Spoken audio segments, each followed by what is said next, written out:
Hello, नमस्ते. प्रणिपात विद्यार्थी मित्रांनो, आपण जे MCQ लेक्चर सिरीज सुरू केलेली आहेत त्यामधलं आता आपण आणखी 50 MCQ पाहूया पार्ट 1मध्ये आणि पार्ट 2मध्ये. तर हा पार्ट 1 होणार आहे, यामध्ये आपण 25 MCQ पाहणार, तर पार्ट 2मध्ये 25 MCQ पाहणार.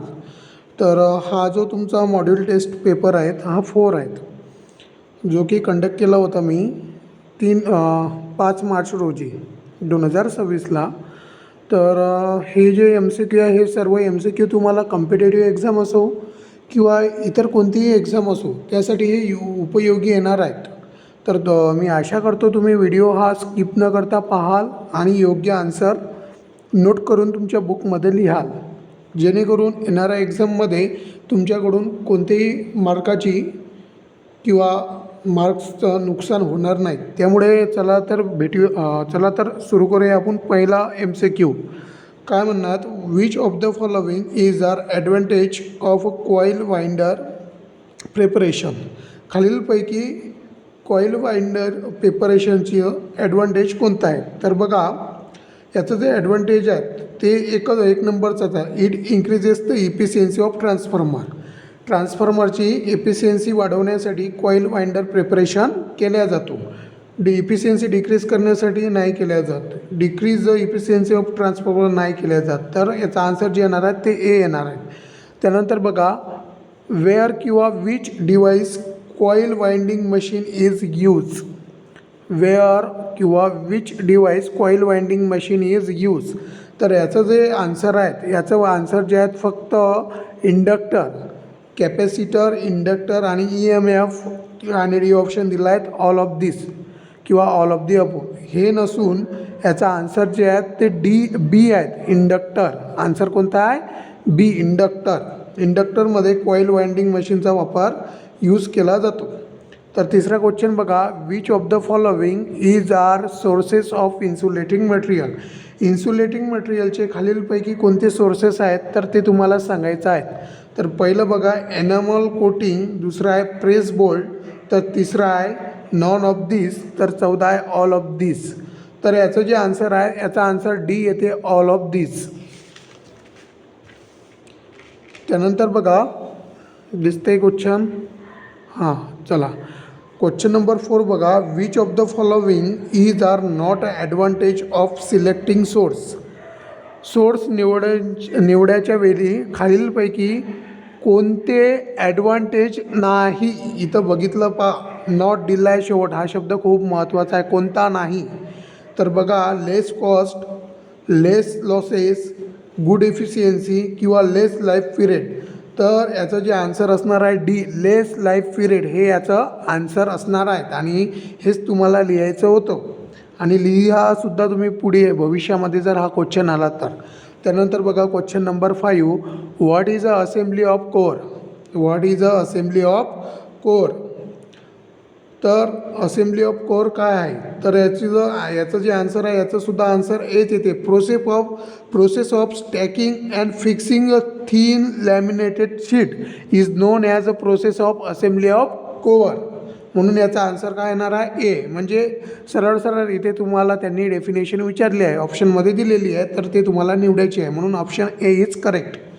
त्यानंतर बघा question number 6, when voltage regulation is good then which result we obtain. जेव्हा व्होल्टेज रेग्युलेशन हे चांगलं असलं तेव्हा आपल्याला कोणता निकाल मिळतो?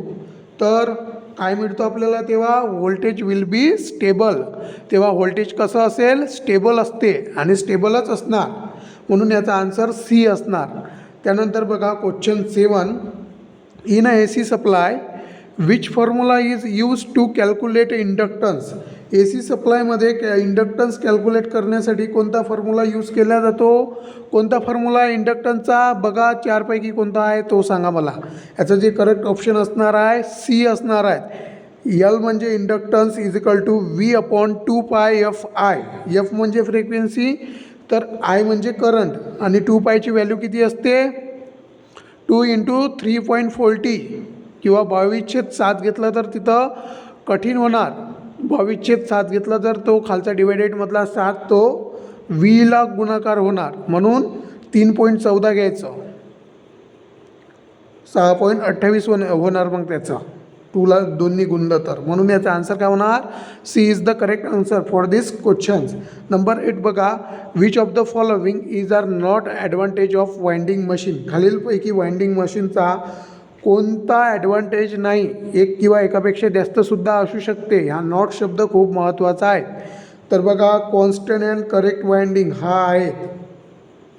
ह्यातला तुम्हाला डायरेक्ट सांगतो, बी इज अ करेक्ट आन्सर. हा ॲडव्हान्टेज नाही, कॉन्स्टंट आणि रॉंग वाइंडिंग नसतो वाइंडिंग मशीनचा, म्हणून याचा आन्सर जे असणार आहे ते बी असणार आहेत. त्यानंतर क्वेश्चन नंबर 9 बघा, what is the name of unit number 3 in a module number 5. Module number 5मध्ये असणाऱ्या युनिट नंबर 3चं नाव काय ते तुम्हाला सांगायचं आहे. तर त्याचं नाव जे होतं ते पॉवर रेक्टिफिकेशन होतं. जर इतर विद्यार्थी जर हा व्हिडिओ बघत असेल तर त्यांना सांगू इच्छितो, हा शॉर्ट टर्म कोर्स आहेत, assistant electrician domestic and industrial त्यांच्या मॉड्यूलमधला हा क्वेश्चन आहे. तर तुम्ही कन्फ्यूज होऊ नका, हा क्वेश्चन तुमच्या कोणत्याही कॉम्पिटेटिव्ह एक्झाममध्ये येणार नाहीत, पण जे विद्यार्थी आज शॉर्ट टर्म कोर्सला जॉईंट आहेत त्यांच्यासाठी हा खूप महत्त्वाचा आहे. त्यांच्या पेपरमध्ये हा क्वेश्चन येऊ शकतो. तर क्वेश्चन नंबर 10 बघा, what is the formula of voltage regulation and temperature rise. Voltage regulation आणि टेम्परेचर राईजचा फॉर्म्युला कोणता आहे खालीलपैकी ते तुम्हाला सांगायचं आहे. याचंसुद्धा आन्सर तुम्हाला डायरेक्टली सांगून देतो, याचा आन्सरसुद्धा एच आहे. Voltage percentage of voltage regulation is equal to voltage no load condition minus voltage full load condition upon voltage no load condition into 100. हा जो झाला हा व्होल्टेज रेग्युलेशनचा फॉर्म्युला झाला. तर टेम्परेचर राईजचा जो फॉर्म्युला होतो तो T2 minus T1. Temperature राईजचा formula काय होतो? T2 minus T1. Initial temperature minus temperature वाढलं ज्या एंडिंग टेम्परेचर असं म्हणू शकतो आपण, T2 minus T1. Ending temperature minus initial temperature, हे जर आपण कॅल्क्युलेट केलं तर आपल्याला टेम्परेचर राईज मिळून जाते. त्यानंतर बघा क्वेश्चन नंबर 11, व्हॉट इज किंवा are not advantage of auto transformer. खालीलपैकी एक किंवा एकपेक्षा जास्त ऑटो ट्रान्सफॉर्मरचा ॲडव्हान्टेज कोणतं नाहीत, फायदे कोणते नाही. तर कोणतं नाही आहे? गुड इलेक्ट्रिकल आयसोलेशन हे ऑटो ट्रान्सफॉर्मरचा फायदा नाही आहेत. गुड इलेक्ट्रिकल आयसोलेशन ऑटो ट्रान्सफॉर्मरमध्ये नसते. त्यामध्ये ऑटो ट्रान्सफॉर्मरमध्ये एकच वाइंडिंग असते आणि त्या एकाच वाइंडिंगमधून आपल्याला व्होल्टेज कमी किंवा जास्त केला जातो आणि ते ऑटो होते, सेल्फ स्टार्टेड आहे ते आणि सेल्फ वर्क करते. त्यामध्ये प्रायमरी आणि सेकंडरी वाइंडिंग नसते. त्यानंतर बघा, where is use a relay. Relay कुठं यूज केला जातो? इथं ऑप्शनमध्ये कन्फ्यूज करू शकतो तुम्हाला, त्यामुळे हा अत्यंत महत्त्वाचा क्वेश्चन आहे. ITIवाले असो, इंजिनिअरिंगवाले असो की डिप्लोमावाले असो, त्यांच्यासाठी हा खूप महत्त्वाचा क्वेश्चन आहे. पॉवर सिस्टीममध्ये रिलेचा उपयोग केला जातो आणि हेच यासाठी 100% राईट आन्सर आहेत, म्हणून ऑप्शन इज करेक्ट. पण जर पॉवर सिस्टीम असं ऑप्शन नसेल तर तुम्ही कोणतं ऑप्शन निवडायला पाहिजे? तर तिथं डी ऑप्शन तुम्ही निवडायला पाहिजे, इन्स्टंटेनियस स्विचिंग ॲप्लिकेशन डिव्हायसेस म्हणून तुम्ही हे ऑप्शन निवडायला पाहिजे. पण केव्हा? जेव्हा पॉवर सिस्टीम हे ऑप्शन तुमच्या ऑप्शनमध्ये दिलेलं नसेल तेव्हा डी तुम्ही ऑप्शन निवडू शकता. पण आता तुम्हाला दोन्ही ऑप्शन दिले आहेत, तेव्हा तुम्हाला अशा कंडिशनमध्ये तुम्हाला ऑप्शन हे निवडावं लागेल किंवा हे चूज करावं लागेल, ऑप्शनमध्ये दिलं आहे म्हणून. जनरली रिले हे पॉवर सिस्टीममध्ये जास्त यूज केला जातो आणि त्याचं टेक्निकली भाषेमध्ये आन्सरसुद्धा पॉवर सिस्टीम हेच बरोबर आहेत. त्यानंतर क्वेश्चन नंबर 13 बघा,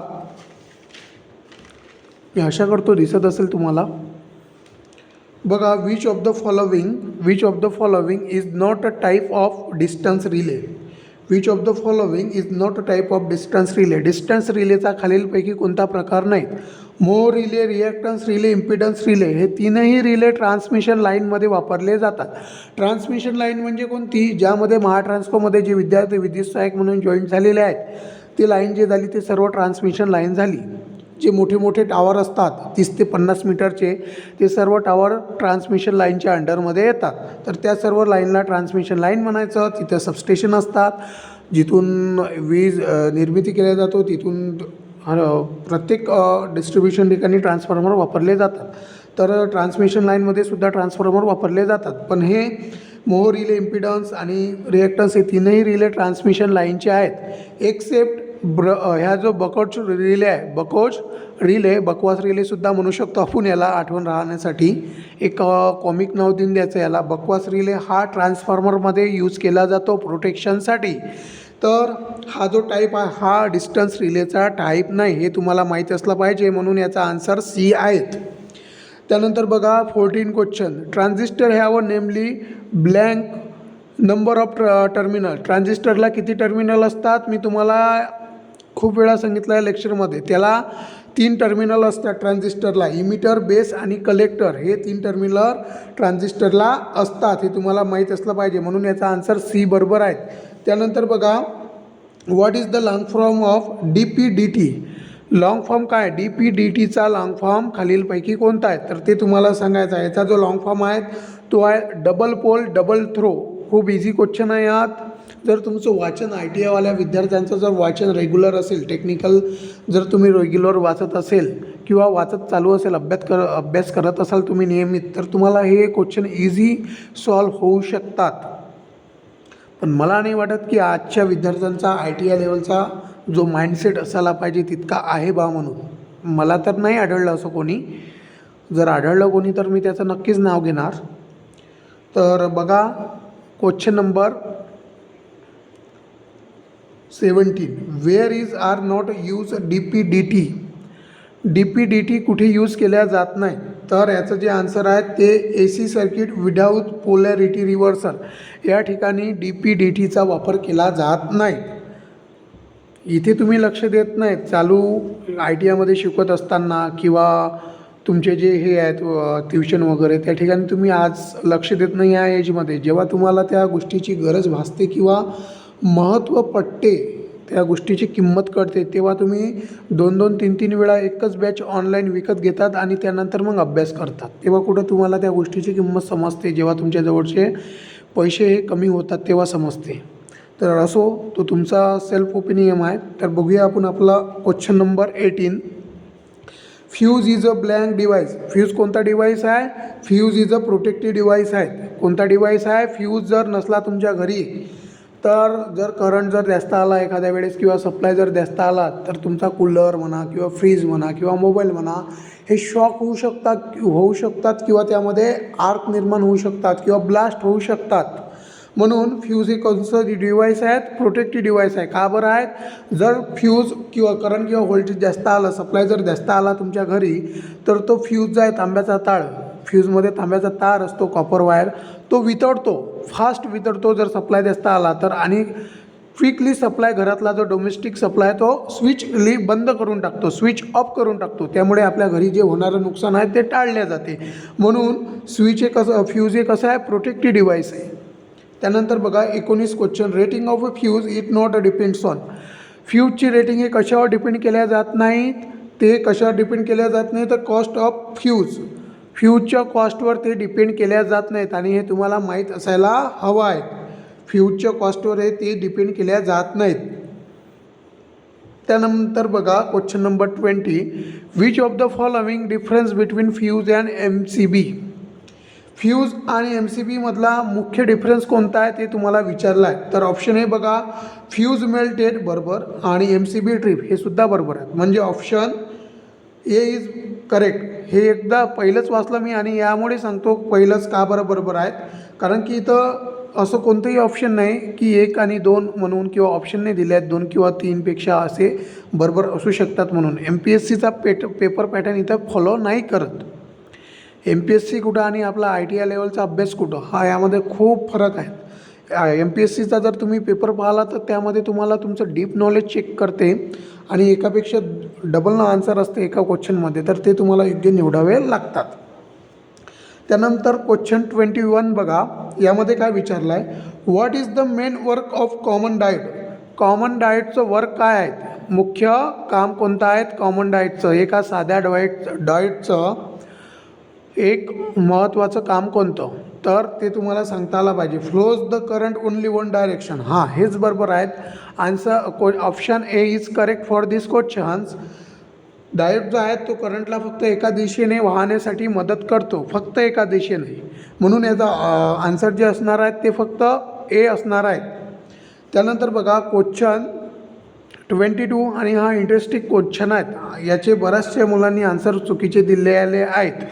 जर तुम्हाला डायोड शिकायचं असेल, डायोडचे किती प्रकार आहेत, कमी जास्त याचे डझन 1.5 डझन डायोडचे प्रकार आहेत. जर तुम्हाला याचं डिटेल्स शिकायचं असेल तर मी तुम्हाला एक सजेस्ट करेल. सहदेव केंद्रे सर आहेत, त्या सरांचं तुम्ही डायोडचं लेक्चर पाहू शकता. मॅक्झिमम 1.25 ते 1.5 तासाचं लेक्चर आहे त्यांचं आणि त्यांनी पूर्ण डिटेल्समध्ये ते समजावून सांगितलेले आहेत. 12 ते 16 प्रकारचे डायोड विथ डायग्राम. तर त्यावरूनच मी हा क्वेश्चन घेतलेला आहे आणि त्या क्वेश्चनचं असं म्हणणं आहे, which of the following symbol of a Schottky diode.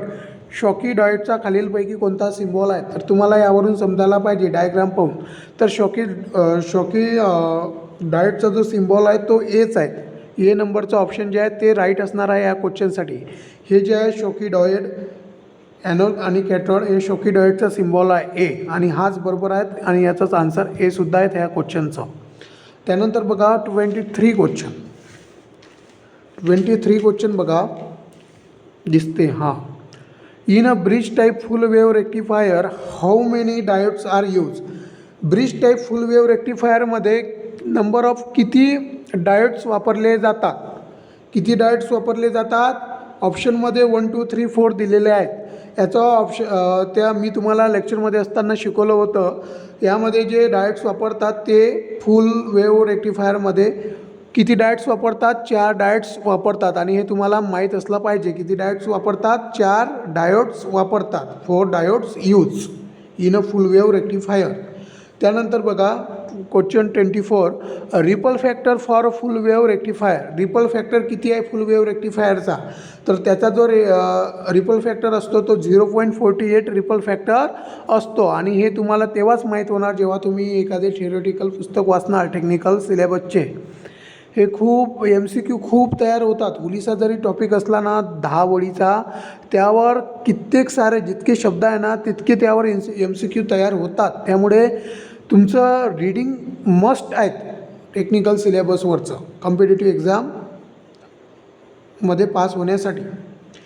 त्यानंतर बघा क्वेश्चन जो आहे या व्हिडिओचा लास्ट क्वेश्चन आहे तो बघा question 25, which of the following is are not शब्द खूप महत्त्वाचा आहे. Work of filter. खालीलपैकी फिल्टरचं वर्क कोणतं नाही आहेत. म्हणजे 4 ऑप्शन दिले आहेत, त्यातले 3 ऑप्शन जे आहेत ते सर्व फिल्टरचे वर्क असणार आहेत आणि एकच ऑप्शन असं असणार की जे फिल्टरचं वर्क नसणार आणि तुम्हाला तेच ऑप्शन निवडायचं आहे. तर यामध्ये कोणतं ऑप्शन आहेत ते आपल्याला निवडायचं आहे. Reduce AC ripple in output, हे बरोबर आहेत, हे त्याचं आहेत. स्मूथ व्होल्टेज अँड करंट, हे सुद्धा आहेत. Reduce a noise and harmonic, हे सुद्धा फिल्टरचं वर्क आहेत. नॉईज आणि हार्मोनिक कमी करण्याचं कामसुद्धा आहेत आणि व्होल्टेज आणि करंट हे स्मूथ ठेवण्याचं कामसुद्धा फिल्टरचं आहे. आणि reduce AC ripple in output, आउटपुटमधला AC रिपल फॅक्टर जो आहे तो कमी करण्याचं सुद्धा फिल्टरचं काम आहे. म्हणून याचा आन्सर कोणतं असणार D, reduce life and efficiency. हे याचं ॲडव्हान्टेज नाहीत किंवा वर्क नाही आहे फिल्टरचं. ते कोणत्याही आउटपुटचं लाईफ कमी किंवा इफिशियन्सी कमी करण्याचं काम करत नाहीत. ते फिल्टर कशासाठी वापरल्या जाते. आपण एखाद्या गोष्टीवर खर्च करत असेल किंवा आपण घरी जेव्हा गहू आणतो ते फिल्टर का बरं करतो किंवा त्याला का बरं सुपडीमध्ये टाकतो की त्यामधल्या टुशे निघाल्या पाहिजे किंवा त्यामधला कचरा जो आहे त्या बाहेर निघाल्या पाहिजे आणि आपल्या आहारामध्ये चांगल्या पद्धतीचं जे हाय क्वालिटीचा गहू आहे तो आपल्या पोटामध्ये गेला पाहिजे किंवा पीठ दळलं गेलं पाहिजे म्हणून. तसंच तिथं फिल्टर का बरं यूज केला जातो. जो आपल्याला आउटपुट मिळतो तो स्मूथ मिळण्यासाठी, चांगला आणि हाय क्वालिटीचा मिळण्यासाठी, तसंच नॉईज आणि हार्मोनिक कमी होण्यासाठी. तर AC रिपल फॅक्टर हा आउटपुटमधील कमी होण्यासाठी फिल्टर इथं वापरल्या जाते. तर ह्या तुम्हाला गोष्टी माहीत असायला पाहिजे. यानंतरचे जे 25 MCQ आहे ते आपण नेक्स्ट व्हिडिओमध्ये बघणार, जो की याच पेपरचा मॉड्यूल टेस्टचा पार्ट 2 असणार. तर आपण भेटूया नेक्स्ट व्हिडिओमध्ये. थँक्यू. व्हिडिओ आवडल्यास नक्की लाईक शेअर कमेंट करत चला. Thank you again.